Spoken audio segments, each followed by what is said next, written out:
In the previous chapters, we covered how to generate embeddings with TensorFlow and how to fire off those requests to Postgres and all of that from Node.js code. In this video, we'll combine those operations. We'll iterate through all the movies, encode each of the movie plots and store that data together in the Postgres database. However, we are not going to process movies one by one. That will be a bit of a drag for both TensorFlow and for Postgres. We are all about efficiency here, so we are going to group things up. And we'll start it on the Postgres side. And the secret weapon or secret sauce will be PG_promise. It will help us generate a multi-row insert query and send it to the server. And as with everything else, we need to start by installing this library in our project. Now we can add it to the code itself. So we won't need actually PG anymore. We are going to use PG_promise.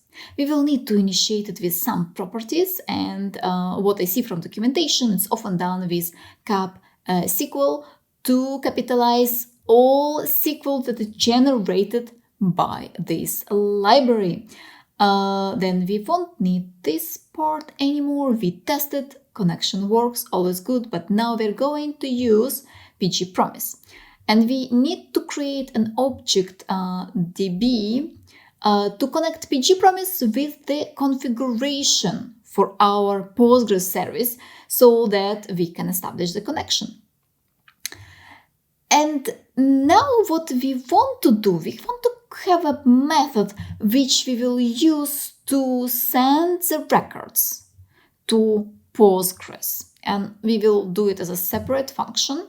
We can call it store in PG, for example. It will accept a group of movies. Doesn't have to be the complete data set. It can be those batches of movies. And what PGP will help us doing is to define the columns separately, which we can do with the PGP helpers in the column set. Let's keep it simple for now. We will just have an empty array and empty settings. We will populate those a second later. And we need to define the values which will accompany those columns. The values will be one per each of the movies which we want to send. And we are going to iterate over the movie set which we have as a parameter for this function. And for each of the movies, we are going to push it into the set of values. We need a push method here. I also will keep it empty for now. We will come back to this in a second. But once we have columns and we have the values, we are ready to combine the request to Postgres. So we will create a query. It will be an insert query using PGP helpers again. And it will insert values into columns. And by the help of the DB object, which we created a bit earlier, we are going to send the data. From PGP API, there is this method which is called db_none. Interesting name.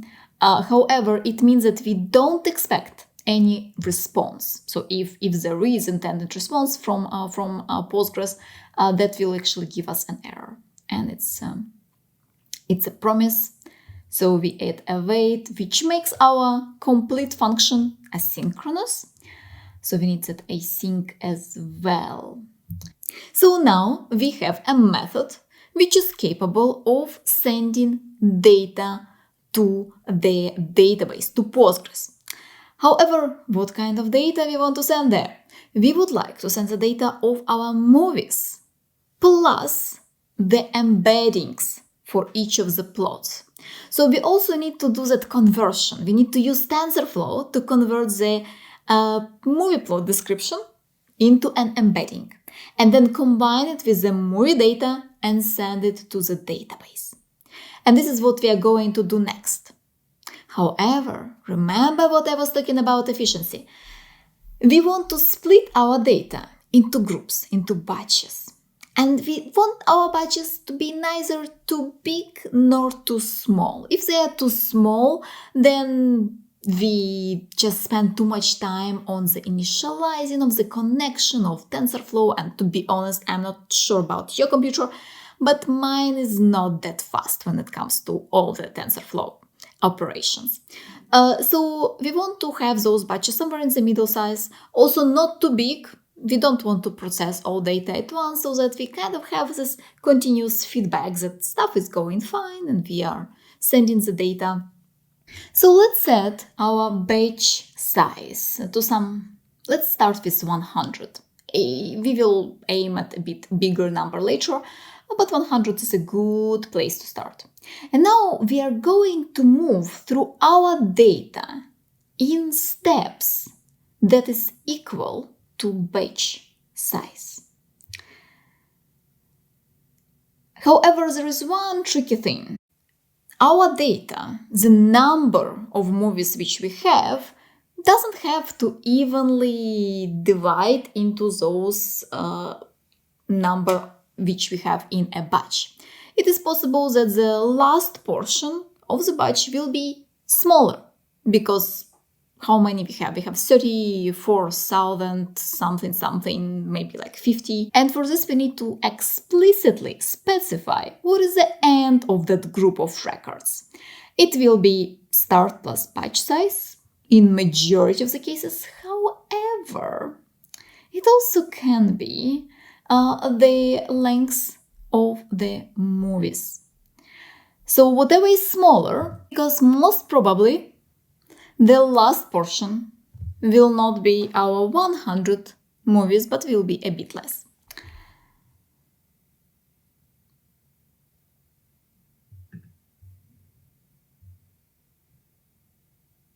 And now we know the start and the end of a batch, the index of the starting index and the ending index.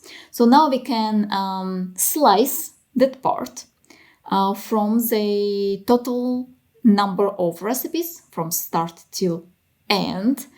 And what we will need to do, we need actually to get those plot descriptions. We want to embed only those, so to create vectors only for the plot descriptions. For this, we will just use the function map and take all the plot descriptions, which is in the data set having the name plot of the property. And we will get in this way an array which consists only of the plot descriptions.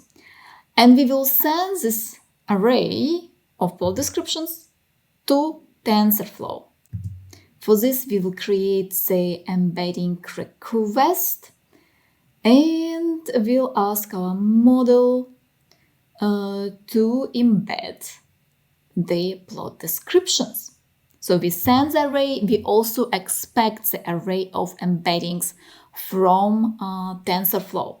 So as a response, we will get embeddings, but for this, we also need to do that operation array sync, so that TensorFlow finalizes and returns us all the embeddings as an array. And now we can go through the items in our batch and we can append embedding from TensorFlow to each of the movies that we have in a batch. So we just add extra property embedding into the value and we connect it to the corresponding item from TensorFlow result array. And we can do it because we sliced a portion of our movies into a separate array, and for that separate array we created embeddings. So in the end there is a one-to-one connection between the movie in that batch and the embedding in the array which we got from TensorFlow.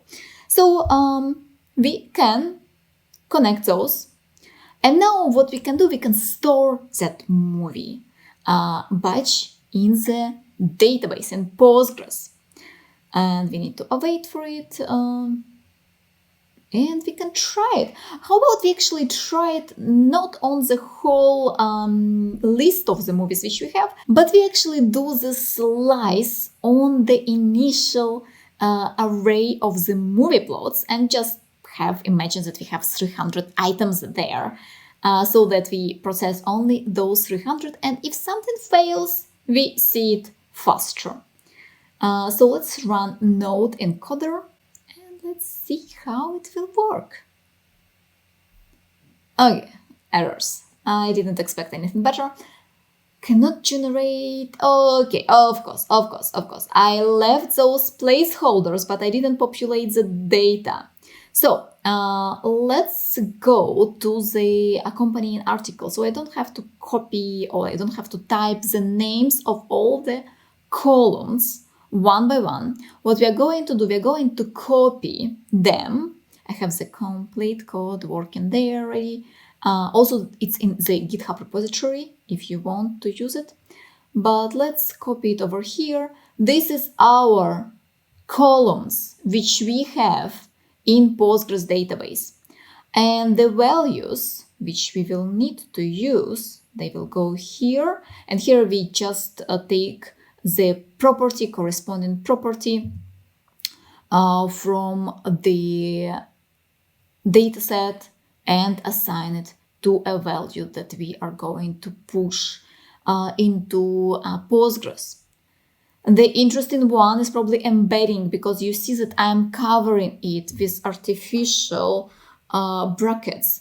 It's just that if I will output embedding as it is, it will be just numbers, but the Postgres database expects that it will be a nicely formatted array, so I'm adding those as well. However, now I hope that works at least for those 300 items. So let's try again. And I think I know what I missed as well. We should have put some console logs so that we see the progress. But I didn't, so let's see. And seems to be done. How about we go to pgadmin and test that we do have indeed 300 items in the database. And we do have those items indeed. Let's now correct that omission and add some console logs so that when we start working with a batch, we at least get notified that we are moving batch by batch. So here let's put the start and the end information. And also let's change it to 1000. But we need to compensate, of course, that we don't process those 300 items again. So we can just remove the second parameter from slice. And we start again. So now I guess this will take me some time so that I will even have extra time for a cup of coffee. I'll be back in a second.